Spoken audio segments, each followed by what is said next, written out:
오늘 본문을 통해 인생 광야라는 제목으로 말씀 전하도록 하겠습니다. 광야를 생각을 해보면 인생과 참 닮았다라는 생각을 하게 됩니다. 광야가 어떤 곳입니까? 외로운 곳, 또 불편한 곳, 낮에는 덥지만 밤이 되면 굉장히 또 추운 것이 광야이기도 합니다. 광야는 들어가면 들어갈수록 더 들어가게 되고, 그리고 지나온 날들을 뒷모습을 쳐다보면 흔적이 별로 남질 않아요. 그래서 이러한 것을 생각을 해보면 광야가 인생과 같다라는 생각을 해보게 됩니다. 군중 속의 고독이라고 하죠. 그래서 사람이 아무리 많아도 혼자인 것처럼 느껴질 때가 있고, 풍요 속의 빈곤이라고 해서 부유하게 사는데 내 인생은 가난해요. 많은 것을 누리는 것 같은데 오히려 더 쫓기는 것 같아요. 그것이 광야와 너무나 닮습니다. 산과 광야를 생각을 해보면, 산은 여러분 오르면 목적한 바 있고 도착지가 있잖아요. 그런데 광야는 아무리 들어가도 목적지가 없어요. 도착하지 않아요. 또 산은 정상에 올라가면 하늘에 쫙 펼쳐지는데 광야는 그렇지 않아요. 산은 변하지 않는데 광야는 수시로 변해요. 그래서 바람이 한번 불어버리면 밟았던 그 발자국이 다 사라지기도 하고, 없었던 언덕이 생기기도 하고, 있었던 언덕이 없어지기도 하는 그것이 바로 광야라는 것이에요. 그런데 여러분, 광야라는 것은 영원히 머무는 곳이 아니라 지나가는 곳입니다. 잠시 거쳐가는 곳입니다. 그래서 하나님은 우리를 인생 광야로 몰아가세요. 바로 가나안 땅에 들어가면 좋은데, 가나안 땅에 들어가기 전에 꼭 광야를 거치도록 한단 말이죠.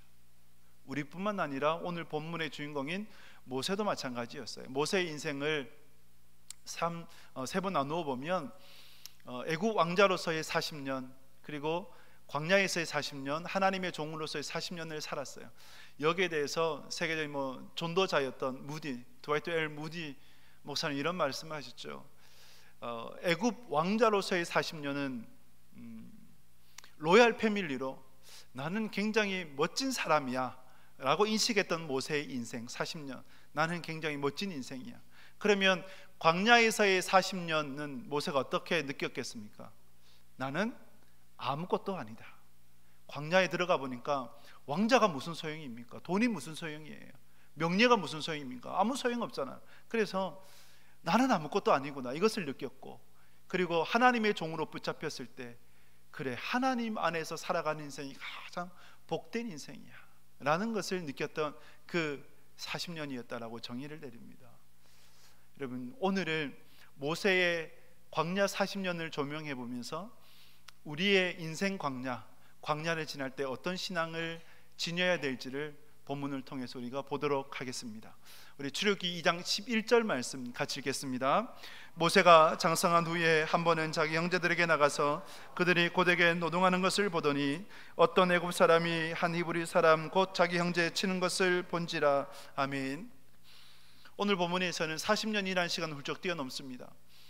지난 시간에 보았듯이 바로의 공주가 갈대 상자에 들어있었던 아기를 보게 되고, 그 아기를 물에서 건져내었다고 해서 이름을 모세라고 지었습니다. 그 모세가 장성을 했어요. 한 40세로 보는 것이 맞습니다. 이렇게 모세가 장성한 후에 오늘 11절 본문에 보면 우리가 이제 눈여겨봐야 될 두 단어, 자기 형제들 그리고 보더니라는 단어예요. 자기 형제들을 보았어요. 40년 동안 애굽의 왕자로 모세가 살았어도 자기의 어떤 히브리적 정체성, 즉 나는 히브리인이고 저기 노예로 살아가는 자들은 내 형제들이다, 동족이다라고 하는 것을 잊지 않았던 모세였습니다. 그리고 그 모세가 자기 형제들을 보았을 때, 동족을 보았을 때 그냥 본 것이 아니라 관심과 애정으로 보았어요. 그래서 그렇게 보고 있는데 어느 날 애굽 사람이 히브리 사람을 치는 거예요. 여기서 그냥 치는 것이 아니라 매질을 하는 거예요. 가혹하게 때리는 겁니다. 그것을 참지 못해서 의분으로 모세는 그만 그 애굽 사람을 쳐서 죽이게 됩니다. 죽이게 돼요. 우리는 이 대목에서, 이 본문에서 모세를 평가절하하기도 합니다. 어떤 학자들도 마찬가지고 목사님도 마찬가지고 모세를 감정에 못 이기는 다혈질적인, 그래서 자기의 어떤 흥분을 못 이기지 못해서 사람을 죽여버린 살인자라고 취급해버리고 말아요. 근데 여러분, 이렇게 모세를 평가절하하면 안 돼요. 왜냐하면 성경에서 그렇게 말씀하지 않기 때문입니다. 성경에서 모세를 어떻게 평가하냐면 히브리서 11장에 보면 모세의 믿음을 이렇게 말씀하는데 11장 24절에서 26절 말씀 같이 읽도록 하겠습니다. 믿음으로 모세는 장성하여 바로의 공주의 아들이라 칭함받기를 거절하고 도리어 하나님의 백성과 함께 고난받기를 잠시 제약의 낙을 누리는 것보다 더 좋아하고 그리스도를 위하여 받는 수모를 애굽의 모든 보화보다 더 큰 재물로 여겼으니 이는 상주심을 바라봅니다. 아멘. 모세의 믿음을 이야기를 하면서 모세가 믿음으로 세 가지를 거절했다라고 얘기를 하죠. 세 가지가 뭡니까? 바로의 공주의 아들이라 칭함받기를 거절했다. 즉 애굽의 왕자를 거부했다라는 거예요. 모세는 명예와 권세를, 세상의 명예와 권세를 거부했습니다. 거절해버렸죠. 애굽의 왕자, 그 당시 최강대국이었던 애굽의 왕자라고 하는 것은 어마어마한 권세 아니겠어요? 명예 아니겠어요? 이 명예와 권세를 거부했던 이가 바로 모세였습니다. 그리고 모세가 무엇을 거부했느냐? 하나님의 백성과 함께 고난받는 것을 잠시 죄악의 낙을 누리는 것보다 더 기뻐했다라고 얘기를 해요. 죄악의 낙을 누리는 것보다. 그래서 모세는 믿음으로 쾌락을 거절을 했어요. 쾌락을. 세상을 즐길 때 여러분, 죄를 짓는다. 왜 죄를 지을까요? 왜 사람이 죄를 지으면 살아갈까요? 죄를 지을 때 뭐가 있어요? 쾌락이 있죠. 그죠? 근데 그 쾌락의 유효기간 얼마나 될까요? 오늘 본문처럼 잠시예요. 잠시의 낙을 누리는 것보다 잠시의 기쁨이 있는 거예요. 즐거움이 있는 거죠. 예를 들면 여러분, 술을 마시면 술 마실 때는 굉장히 행복하잖아요. 잘 모르죠? 여러분 잘 모르실 텐데 저도 잘 몰라요. 오해하지 마시고. TV 보면 그렇잖아요. 그래서 그 길거리 지나가다가 이제 뭐 술집들을 밖에서 보면 사람들이 행복한 것처럼 보여요. 막 웃으면서 막 얘기하고 하니까. 그런데 그 다음 날 되면 뭡니까? 머리도 아프고 속도 쓰리고 너무 안 좋지요. 그리고 계속 술 마시다 보면 처음에는 기분 좋다가 나중에는 화가 나가지고 네 가지 짐승으로 변한다고 하는데 마치 그렇게 되는 거죠. 미국에 지금 신종 마약이 유행하고 있는데, 신종 마약이 합성 마약인데 그 마약이 여러분 얼마나 값싸게 공급되냐면 몇천 원으로 살 수 있다 그래요. 그래서 많은 사람들이 그걸 값싸니까 투여를 해요. 근데 그 마약을 투여하면 마치 좀비처럼 걷더라고요. 영상에 보니까 좀비처럼 걸어요. 그리고 고장난 기계처럼 사람이 가만히 서 있어요. 이상한 자세로. 왜냐하면 뇌에 산소가 공급되지 않아서 멈춰버린 거예요. 그러다가 죽어버려요. 왜 사람이 그렇게 마약을 투여합니까? 마약 중독자가 됩니까? 잠시의 낙을 누리기 위해서죠. 그렇게 살아가요. 모세는 잠시의 낙을 누리는 것보다 하나님의 백성과 함께 고난받는 것을 더 기뻐했다는 거예요. 그리고 그 모세는 또 하나를 거절하죠. 무엇을 거절합니까? 애굽의 모든 보화를 거절하는 거예요. 애굽의 보화를. 그래서 모세는 세 가지를 거절해요. 명예와 권세를 거절했고, 쾌락을 거절했고, 애굽의 모든 보화를 거절하게 됩니다. 무엇 때문에요? 상 주심을 바라보았기 때문입니다. 상 주심을 바라보았기 때문에. 이준 장로님이라고 계세요. 그분이 군인인데 20일 사단장을 역임을 할 때에 그때 이제 장로의 피택이 됐어요. 장로 피택이 되니까 하나님 앞에 기도하면서 두 가지를 소원하게 됩니다. 하나님, 제가 장군인데, 이제 사단장이면 투스타거든요. 장군인데 제가 지금부터 술을 입에 대지 않겠습니다. 술을 마시지 않겠습니다. 또 새벽 기도를 내가 빠지지 않겠습니다. 이 두 가지를 소원한 거예요. 근데 소원하고 며칠 지나지 않아서 참모 총장이 포스타가 방문한다고 해서 3스타인 군단장이 출동해가지고 예하부대 사단장을 다 불러 모아서 회식 자리를 만든 거예요. 그러니 이 20일 사단장인 이준 장로님이 후회를 했다 그래요. 며칠만 있다가 서원 기도를 할 거, 내가 좀 빨리 서원 기도 해가지고 이게 무슨 난처한꼴인가, 후회했다 그래요. 그런데 참모총장인 포스타가 주는 술을, 그 술을 받아들이고 어떻게 할까 굉장히 고민을 하다가 결국은 그 술을 거부했다 그래요. 거절해 버렸어요. 그러니 뭐 포스터는 너그러워야 되잖아요. 괜찮아라고 얘기하는데 누가 문제예요? 스레스타가 문제예요. 군단장이 문제예요. 그래서 찍혀가지고 당신은 이제부터 내 눈앞에 나타나지 마 해서 투명 인간으로 살아갔대요.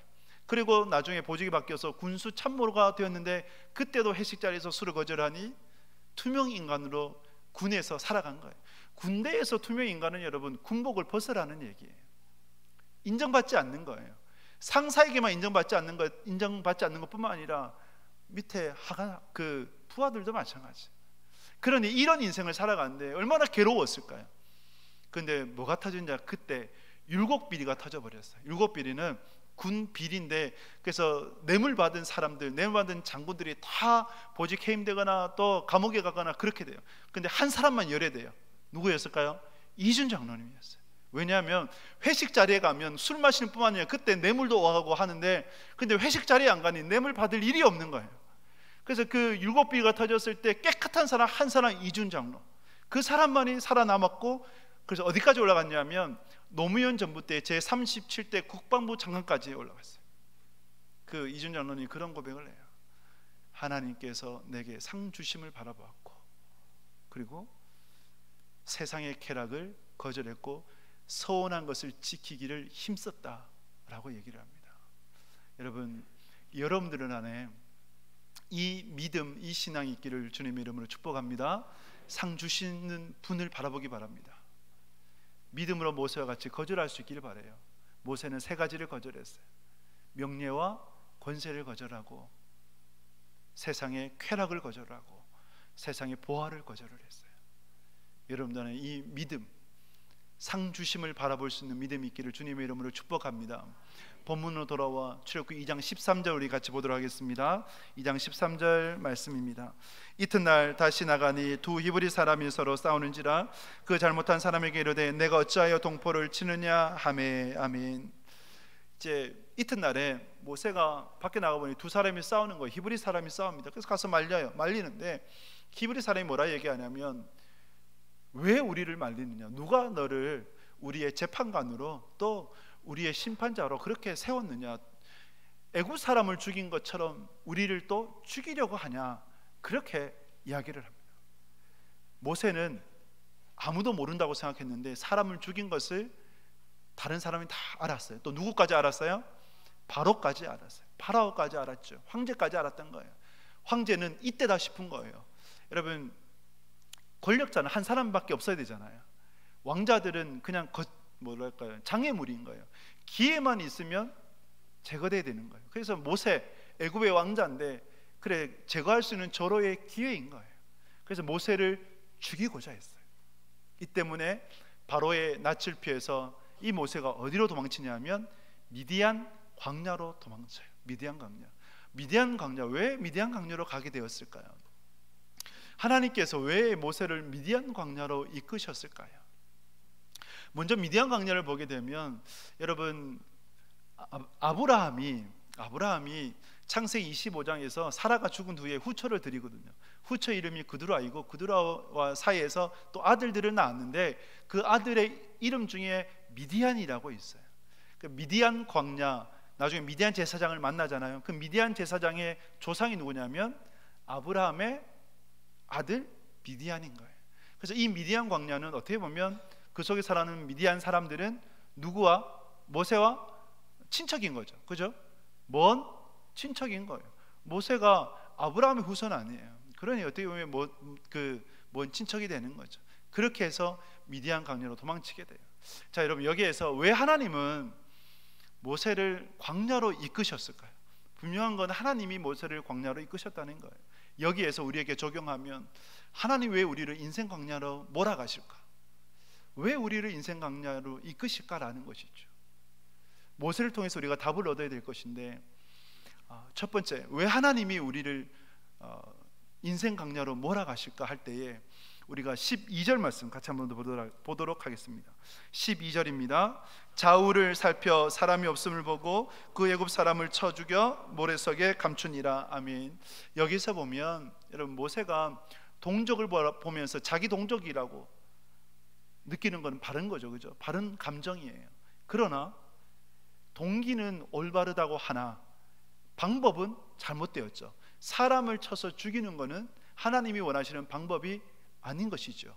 그리고 모세가 떳떳했다면 좌우를 살폈겠습니까? 안 살폈죠, 그죠? 살피지 않고 그대로 했겠죠. 그러나 본인도 떳떳하지 않음을 알았기에 좌우를 살핀 거예요.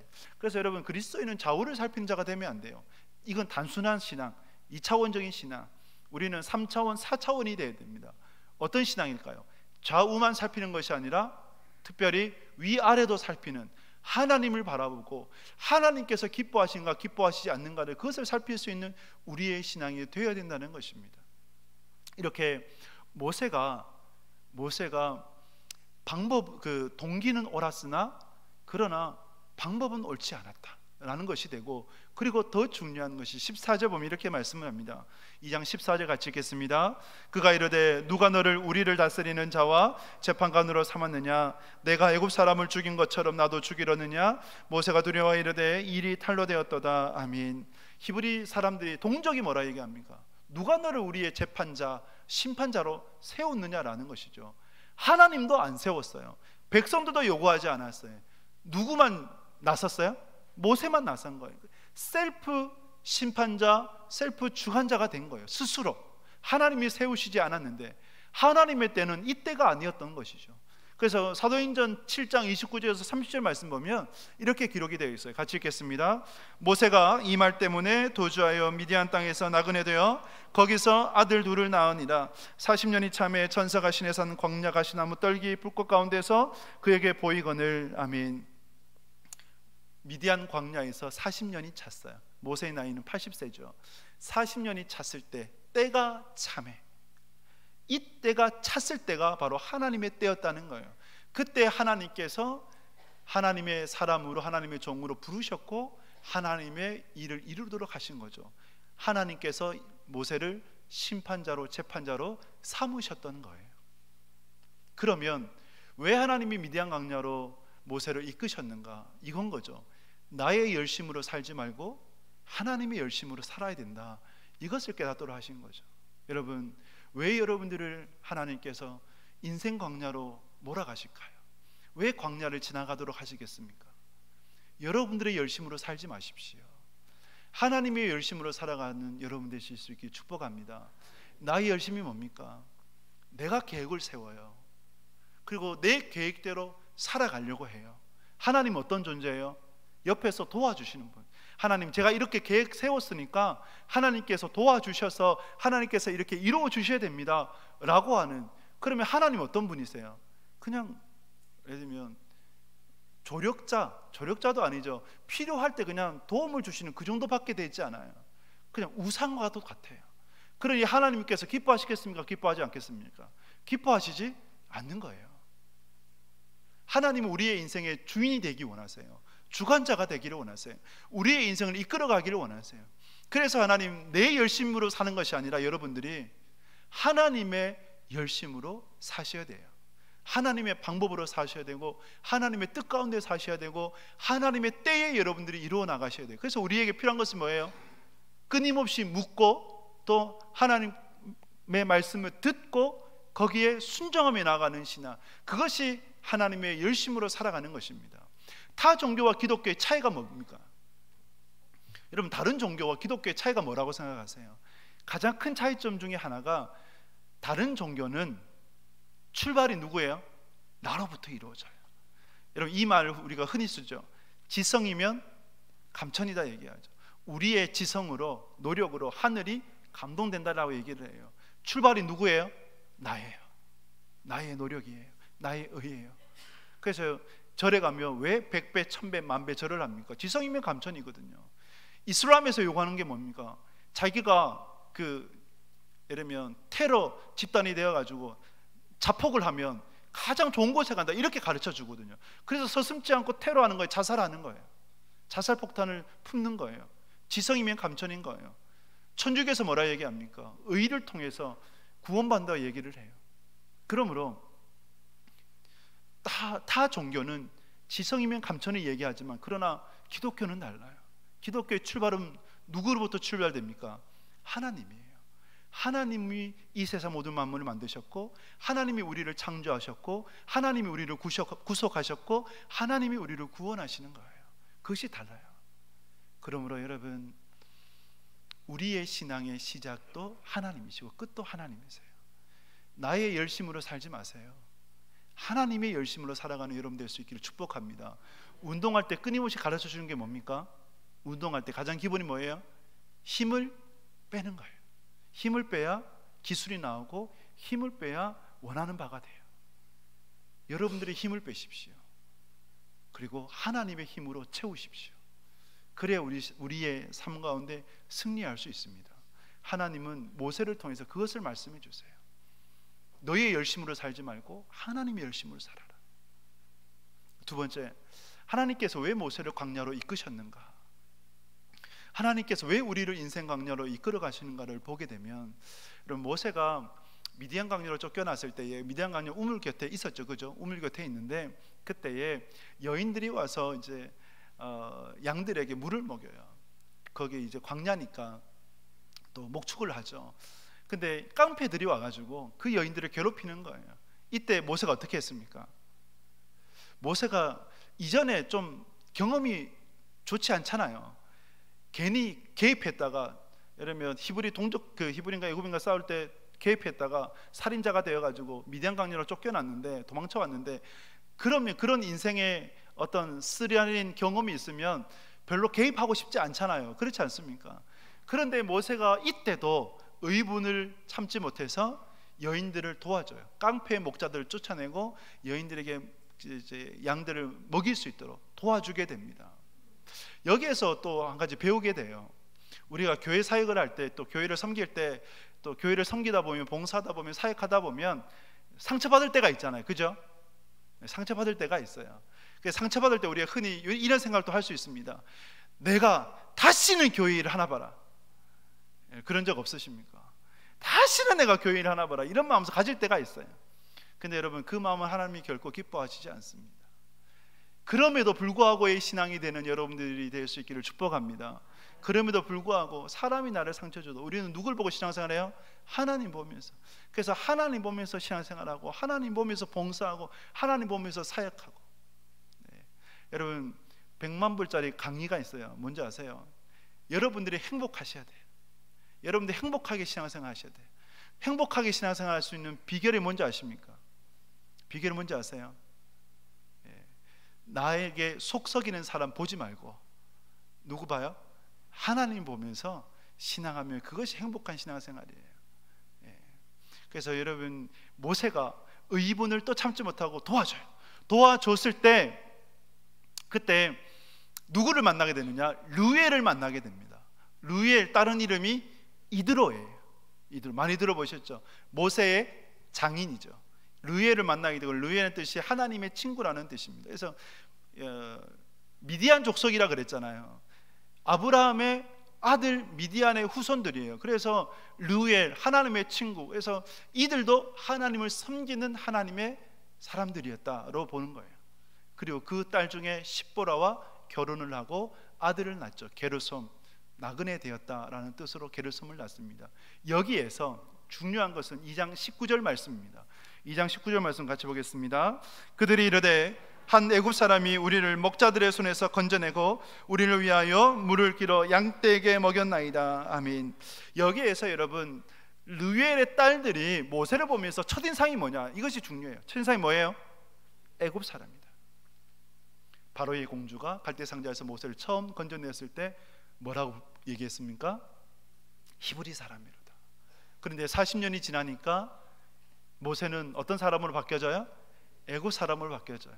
그러면 그 미디안 광야 40년을 통해서 하나님은 무슨 작업을 하실까요? 무슨 일을 하실까요? 애굽 사람이었던 모세를 어떤 사람으로? 히브리 사람으로, 더 나아가서 하나님의 사람으로 다듬으시는 거예요. 이 다듬으심의 결과가 뭡니까? 민수기 12장 3절을 보면, 12장 3절 같이 읽겠습니다.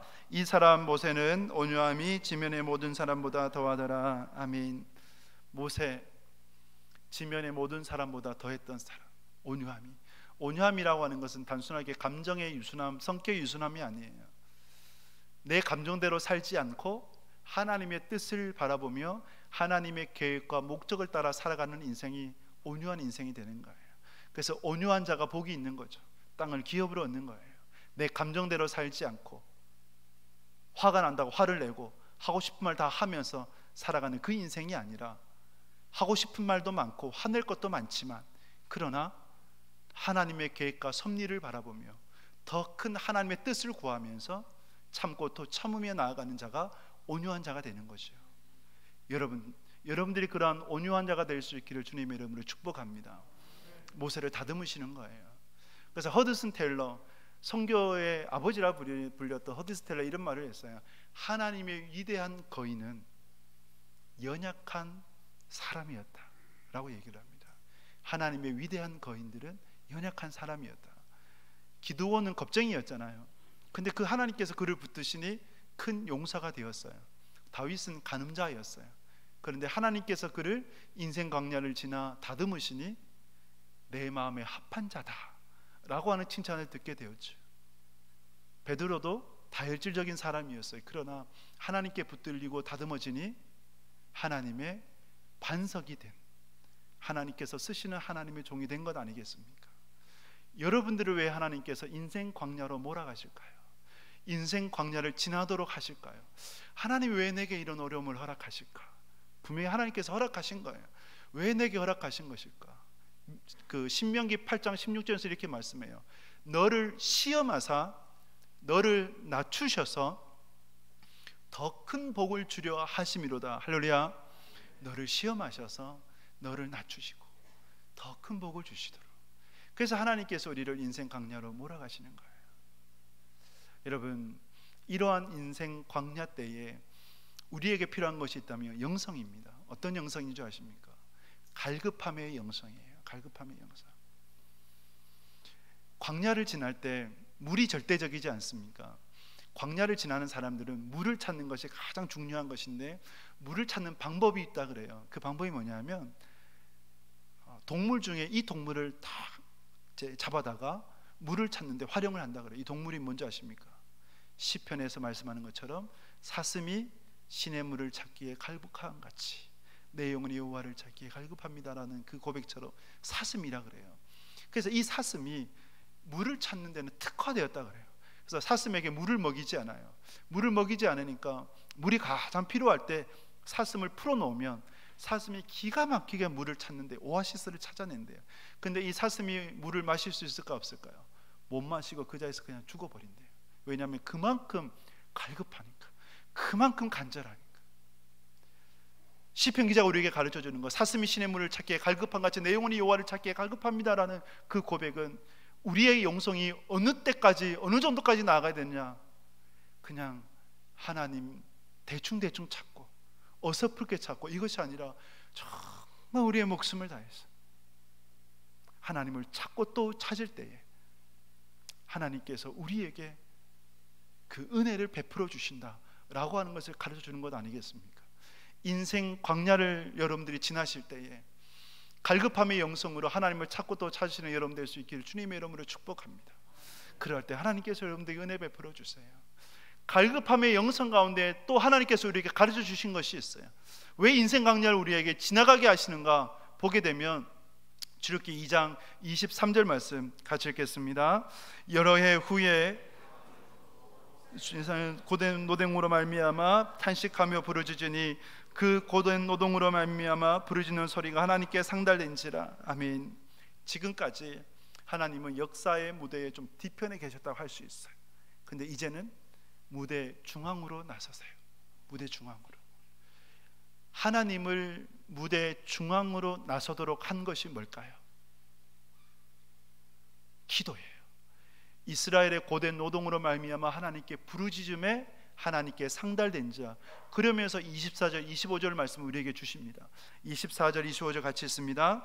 하나님이 그들의 고통 소리를 들으시고 하나님이 아브라함과 이삭과 야곱에게 세운 그의 언약을 기억하사 하나님이 이스라엘 자손을 돌보셨고 하나님이 그들을 기억하셨더라. 아멘. 여러분, 이 말씀을 잘 보면 하나님이라는 이 주어가 계속 반복돼요.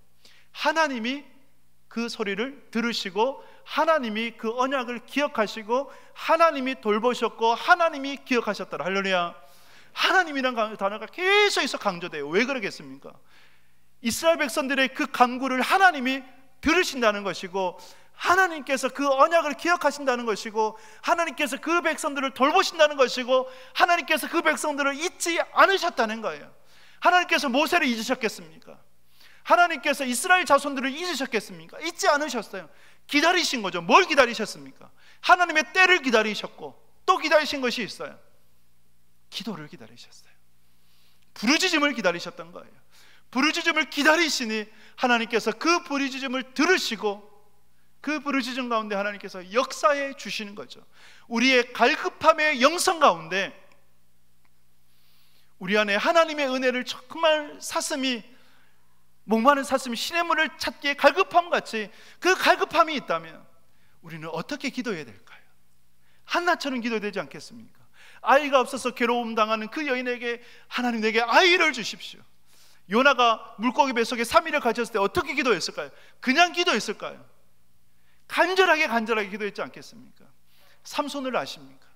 삼손이 나실인이었는데 타락됐잖아요. 그래서 머리털이 다 밀리고 두 눈까지 뽑혀버렸어요. 블레셋 사람들에게 붙잡혔을 때 노리개 삼아 그 집안의 가장 중심된 기둥에 묶어서 사람들이 놀렸을 때, 그때 삼손이 하나님께 기도하죠. 뭐라 기도합니까? 하나님, 이번만 나를 강하게 하셔서 저들을 심판해 주옵소서라고 간절하게 기도하죠. 하나님, 이번만 나를 강하게 해 주옵소서. 갈급함의 영성 아닙니까? 그 기도를 하나님이 들으셔서 삼손을 통해서 그 심판하시는데, 살았을 때 심판한 것보다 죽으면서 심판한 것이 오히려 더 숫자가 많았다라고 성경은 말씀하죠. 여러분들 안에 이 갈급함의 영성의 길을 주님의 이름으로 축복합니다. 여러분들은 잊으셨는지 모르지만 여러분들이 연초에 신년에 기도 제목을 헌금 봉투에 넣어서 기도 제목을 주셨잖아요. 그 기도 제목을 정리를 해서 계속해서 보면서 저는 기도하고 있어요. 여러분들에게 하나님께서 어떤 은혜를 주실까? 이 기도가 어떻게 응답되어질까? 그리고 이 기도를 통해서 하나님이 어떤 역사를 이루어 가실까? 그래서 연말에 간증했으면 좋겠다 하는 간절함으로, 하나님이 나를 이렇게 인도하셨습니다는 그 간증이 있기를 기도하고 또 기도하는 거죠. 여러분들 안에 인생 광야를 지날 때에 갈급함의 영성을 통해 하나님께 부르짖고 또 부르짖을 수 있는 여러분들이 되시길 주님의 이름으로 축복합니다. 말씀했습니다. 하나님은 모세를 그냥 가나안 땅으로 또 그냥 이스라엘의 리더로 세우지 않으셨어요. 꼭 광야 40년을 지나도록 하셨습니다. 모세처럼 하나님이 우리를 인생 광야를 지나가게 하세요. 그냥 우리에게 영적 가나안으로 이끌지 않으세요. 왜 인생 광야로 이끄시겠습니까? 나의 열심으로 살지 말고 하나님의 열심으로 사는 법을 가르쳐 주시기 위함이에요. 그리고 인생 광야를 통해서 우리를 다듬으시는 거예요. 우리를 훈련시키시는 거예요. 우리의 모난 부분을 떨궈내시는 거예요. 온유하도록 하시는 거예요. 감정대로 살지 않고 하나님 계획과 하나님 목적을 바라보면서 살도록 하시는 거예요. 그 가운데 갈급함의 영성이 이런 가운데 있기를 주님의 이름으로 축복합니다. 목마른 사슴이 시냇물을 찾기에 갈급함 같이 하나님의 은혜를 향한 갈급함이 여러분들 가운데 있기를 바라고, 여러분들의 부르짖음이 하나님께 상달됨을 여러분들이 기억하셔서 부르짖고 또 부르짖는 여러분들이 되실 수 있기를 주님의 이름으로 축복합니다.